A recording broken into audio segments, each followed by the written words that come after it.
Breaking news. Peddapalli జిల్లా సుల్తానాబాద్లో దారుణం జరిగింది. వివాహేతర సంబంధం పెట్టుకున్నారనే కారణంతో అశోక్ నగర్లో ఇద్దరిని, ఒక మహిళను ఒక పురుషుడిని ఒక బోర్వెల్ కట్టేసి స్థానికులు కొట్టిన ఘటన చోటు చేసుకుంది. ఇప్పుడు మీరు వాళ్ళిద్దరిని ఆర్టీవీ స్క్రీన్ పైన చూస్తున్నారు. వాళ్ళిద్దరికీ మధ్య వివాహేతర సంబంధం ఉంది. దీంతో కాపు కాసు మరి స్థానికులు వాళ్ళిద్దరిని పట్టుకుని ఆ బోర్వెల్కి కట్టేశారు, హ్యాండ్ పంప్కి కట్టేశారు. భూపాలపల్లికి చెందిన స్వామికి అశోక్ నగర్కు చెందిన వివాహితతో ఒక ఫేస్బుక్ లో ఇద్దరికి పరిచయం అయిందంట. కొంతకాలంగా స్వామితో ఆ మహిళకు వివాహేతర సంబంధం ఉంది. భర్త ఇంట్లో లేని సమయంలో తరచూ వివాహిత ఇంటికి వెళ్ళి కలిసి వస్తున్నాడు స్వామి. నిన్న రాత్రి ఇంటికి వెళ్లి స్వామితో వివాహిత కలిసి ఉండటాన్ని గమనించిన స్థానికులు వాళ్ళని పట్టుకుని అలా హ్యాండ్ పంప్ కి కట్టేశారు. రెడ్ హ్యాండెడ్ గా పట్టుకుని కట్టేశారు. పిల్లలుండే ఏరియా, మహిళలున్న ఏరియా, ఇలాంటి కార్యక్రమాలు ఇక్కడ చేస్తే అక్కడ న్యూసెన్స్ క్రియేట్ అవుతుందని చెప్తున్నారు. గతంలో కూడా మనం ఇలా చూసాం, ఇలా వివాహేతర సంబంధాలతో ప్రియుడు మోజుతో భర్తలను చంపేసిన కొంతమంది భార్యల ఉదంతాలు కూడా మనం చూసాం. మరి వీళ్ళు ఎటువంటి అఘాయిత్యానికి తర్వాత తెగబడిందేవారో తెలియదు, కానీ అతనితో మాత్రం ఆమె వివాహేతర సంబంధాన్ని కొనసాగిస్తుంది. స్థానికులు వాళ్ళిద్దరిని పట్టుకుని చెట్టుకి కట్టేసి, హ్యాండ్ పంప్ కట్టేసి తర్వాత పోలీసులను పిలిచి వాళ్ళకి అప్పగించారు. పోలీసులు కౌన్సిలింగ్ ఇచ్చి వదిలేసినట్టుగా తెలుస్తోంది. మా ప్రతినిధి చంద్రశేఖర్ ఉన్నారు, చంద్రశేఖర్తో మాట్లాడదాం. అంతకంటే ముందు ఒకసారి కంప్లీట్ ఆడియో వీడియోని ఒకసారి చూద్దాం. ఇప్పుడు కన్నోడు పట్టించుకుంటాడు, కొన్నోడు పట్టించుకుంటాడు. మన గారు ఇదంతా తలకాయ ప్రియపేమన్నా అయితే ఎవరు తిరగాలి తెల్లదాకా తెలుస్తున్నాం. అచ్చుడు అచ్చుడు రాకపోవుడిగా అది మన నిర్ణయం. రేపు కులం అంతా ఏకైతే ఏం చేద్దాము, కానీ ఇప్పుడు మాత్రం ఇలా పోలీసులను పిలువు అంటే మనం చెప్పుడు లేచి పళ్ళంతా దింపి లేనితోటి తలకాయ నొప్పి మనకెందుకు.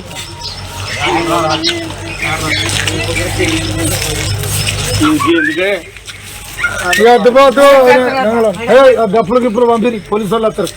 లేదు తలకాయ పంపి పంచాయతీ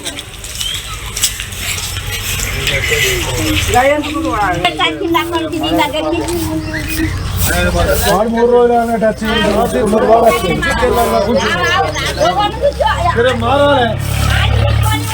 రైట్, ఇప్పుడు మీరు ఆర్టీవీ స్క్రీన్ పైన చూస్తున్నదే వివాహేతర సంబంధం పెట్టుకున్నారు అని ఆ మహిళను ఆ పురుషుని ఇద్దరిని కలిపి ఆ హ్యాండ్ పంప్కి కట్టేసి తర్వాత పోలీసులను తీసుకొచ్చి అప్పగించారు. ఈ ఘటనపై పూర్తి సమాచారం అందించడానికి మా ప్రతినిధి చంద్రశేఖర్ మనకు అందుబాటులో ఉన్నారు. చంద్రశేఖర్, ఈ ఘటనకు సంబంధించి మీ దగ్గర ఉన్న సమాచారం ఏంటి? రోహిత్, తెలుగు రాష్ట్రాల్లో ఇటీవల కాలంలో ప్రియుని మోజులో పడి భర్తలను హతమారుస్తున్నటువంటి ఘటనలు, పిల్లలను సైతం అడ్డు తొలగిస్తున్నటువంటి ఘటనలు రోజు రోజుకు పెరుగుతున్నటువంటి ఈ క్రమంలో పెద్దపల్లి జిల్లా సుల్తానాబాద్ మండల కేంద్రంలోని అశోక్ నగర్ అనే ప్రాంతంలో గత 3 రోజుల నుంచి భర్త ఇంట్లో లేని సమయంలో ఓ వివాహిత మరో పురుషుణ్ణి రప్పించుకున్నది. అక్కడే వివాహేతర సంబంధం కొనసాగుతుంది.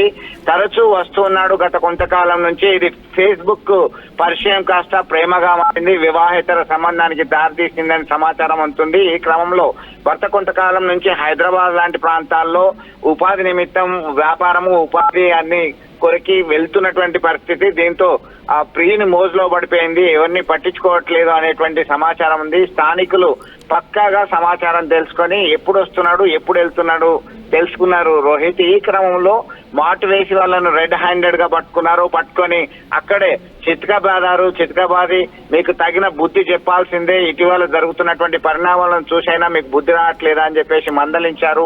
తీవ్ర పదజాలంతో దూషిస్తూ అక్కడే ఉన్నటువంటి ఒక పూలుకు కట్టేశారు.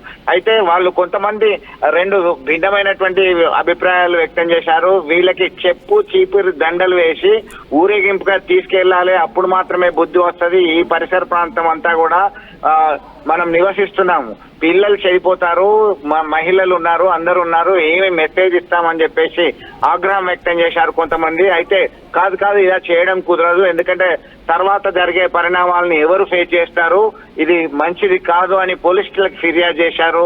దీంతో పోలీసులు వచ్చి ఇరు వర్గాలకు సంబంధించినటువంటి వాళ్ళని శాంతింపజేసి వీళ్ళిద్దరిపైన కేసు నమోదు చేసినట్టుగా సమాచారం అందుతుంది. దీంతో తీవ్ర మనస్తాపానికి గురైనటువంటి సదరు మహిళ బాత్రూంలోకి వెళ్ళి ఆత్మహత్య యత్నానికి ప్రయత్నించినట్టుగా సమాచారం అందుతుంది రోహిత్. దీంతో గమనించినటువంటి స్థానికులు ఆసుపత్రికి తరలించారు.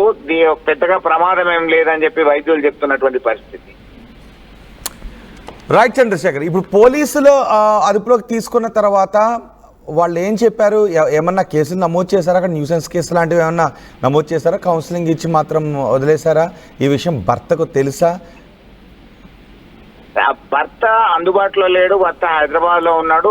వారికి తెలియజేసే పరిస్థితిలో మేము స్థానికులంతా కూడా ఖచ్చితంగా వాళ్ళకి వివరిస్తామని చెప్పి ఘంటాపథంగా చెప్తున్నారు. అయితే పోలీసులు వీళ్ళని అదుపులోకి తీసుకున్న తర్వాత కేసులు నమోదు చేశారు. ఇద్దరికి కూడా పిలిచి ఇదేంటి ఇట్లా ఎంతకాలం నుంచి జరుగుతుంది అంటే పూర్తిగా సమాచారం సేకరించారు. ఇరు వర్గాలకు సంబంధించిన డీటెయిల్స్ సేకరించి పంపించేటువంటి ప్రయత్నం చేస్తున్నటువంటి క్రమంలో ఒక్కసారిగా ఆమె తీవ్ర మనస్తాపానికి గురైనట్టుగా తెలుస్తుంది రోహిత్. దీంతో ఈ అఘాయిత్యానికి పాల్పడింది అన్నట్టుగా సమాచారం అందుతుంది. అయితే భర్త ఇంకా రాలేదు, హైదరాబాద్ లోనే ఉన్నాడన్నట్టుగా తెలుస్తుంది రోహిత్. రైట్ చంద్రశేఖర్, వివాహేతర సంబంధం పెట్టుకున్న ఇద్దరిని పెద్దపల్లి జిల్లా సుల్తానాబాద్లో కట్టేశారు. వాళ్ళిద్దరిని పట్టుకుని రెడ్ హ్యాండెడ్గా పట్టుకుని అక్కడ ఒక బోర్ హ్యాండ్ పంప్కి కట్టేశారు. తర్వాత పోలీసులకు అప్పగించారు. వాళ్ళిద్దరిని కట్టిన దృశ్యాలు కూడా నిజానికి అలా కట్టేసిన దృశ్యాలు కొంత బాధాకరంగా అనిపిస్తూ ఉంటాయి. ఒకవేళ వెంటనే పోలీసులకు అప్పగించవచ్చు, కానీ ఇలా అవమానపరిచి కట్టేసి వాళ్ళని కొట్టి దూషించి ఆ తర్వాత పోలీసులకు అప్పగించడం అనేది కొన్ని హక్కుల ఉల్లంఘన కిందకే వస్తుంది. కానీ అక్కడ వీళ్ళు ఇలాంటి చర్యలకు పాల్పడడం వల్ల ఇక్కడ న్యూసెన్స్ క్రియేట్ అవుతుంది. మా దగ్గర ఎదిగిన పిల్లలు ఉన్నారు, వాళ్ళందరూ పెడదారిని పట్టే అవకాశాలు ఉంటాయనే భయాందోళన అక్కడ స్థానికులు వ్యక్తం చేస్తున్నారు. అది కూడా కరెక్టే ఒక రకంగా. సో దీంతో వాళ్ళిద్దరిని కట్టేసి పోలీసులకు అప్పగించారు. పోలీసులు కేసు నమోదు చేసి కౌన్సిలింగ్ ఇచ్చి వదిలేసినట్టుగా తెలుస్తుంది. అయితే ఇటీవల కాలంలో కొన్ని ఇలాంటి వివాహేతర సంబంధాలు పెట్టుకుని ప్రియుడు ఆ భార్య కలిసి భర్తలను ఎంతోమంది భర్తను ఇలా చంపేసిన ఘటనలు కూడా మనం చోటు చేసుకుంటున్నాం. ఇప్పుడు కూడా ఇది వివాహేతర ఘటన. అది వాళ్ళ వ్యక్తిగత విషయాన్ని వదిలేయాలా, లేదంటే ఇవి న్యూసెన్స్ క్రియేట్ చేస్తున్నాయి, ఇలాంటి సంబంధాలు ఎలాంటి హత్యలకు దారితీస్తాయో కాబట్టి వీటిని ఎంకరేజ్ చేయొద్దు అని అనుకోవాలా అనేది డిబేటబుల్ పాయింట్. అది దానిపైన ఆలోచించాలి. కానీ వీళ్ళిద్దరిని పట్టుకుని మాత్రం పోలీసులకు అప్పగించారు స్థానికులు. సో ఈ ఘటన గురించి మీరు ఏమనుకుంటున్నారో మీ అభిప్రాయాన్ని కామెంట్ బాక్స్లో తెలియజేయండి.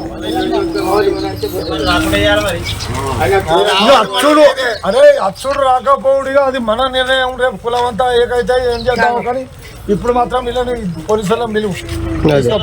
అంటే మనం చెప్పుడు లేచి పళ్ళంతా దింపి లేనితోటి తలకైన మనకెందుకు?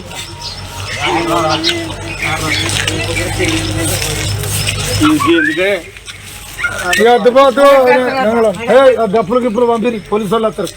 లేదు తలకైన పంపి పనిచేసి